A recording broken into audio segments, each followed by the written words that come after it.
مسجد عائشہ سے احرام باندھ کر؟ اب وہی مسئلہ ہے کہ فتویٰ تو دیتے ہیں لوگ، لیکن جب ایک تحقیقی مسئلہ قرآن حدیث کی روشنی میں جب دیکھا جاتا ہے تو صحابہ میں کسی نے عمرہ یا حج کے لیے آئے پھر دوسرا عمرہ یہاں سے تنعیم سے کیا ہو.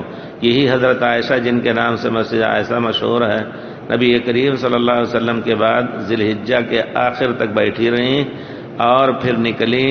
اب ظاہر بات ہے عورت ذات ان کے خادم بھی ہوں گے، اور آپ تیز گاڑی سے جائیں گے تو جوہفہ پہنچتے ہوئے 2.5-3 گھنٹہ لگے گا. تو اونٹ سے کم 2.5-3 دن، کیونکہ مدینے سے پیارے رسول نکلے تھے 7ویں دن مکے میں پہنچے تھے، وہ آدھے راستے میں ہے.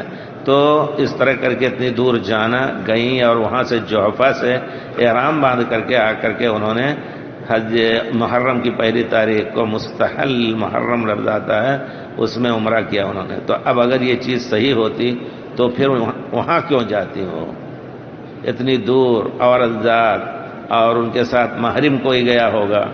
انہوں نے کیا نہیں کیا لیکن کم سے کم محرم بن کر کے جانا ضروری تھا. تو یہ سب چیزیں ہیں. بہرحال اس سے ایک ہم کہہ سکتے ہیں کہ نہیں، اس طرح کا عمرہ عام حاجیوں کے لیے یہاں سے تنعیم سے نہیں ہوتا ہے، مکے والوں کے لیے. یہی عبداللہ بن الزبیر، عبداللہ بن عمر، میں نے جمع کیا اس کے بارے میں سب چیزیں الحمدللہ کہ، اور وہ انشاءاللہ ہو سکتا ہے اس کو چھاپیں.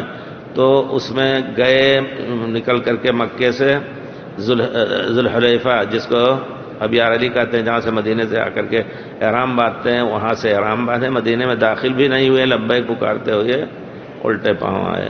تو اس سب سے یہ پتہ چلتا ہے کہ صحابہ کا فعل دین کے سمجھ کے لیے وہی معیار ہے. انہوں نے ہی دین سمجھا ہے پیارے رسول سے لے کر کے.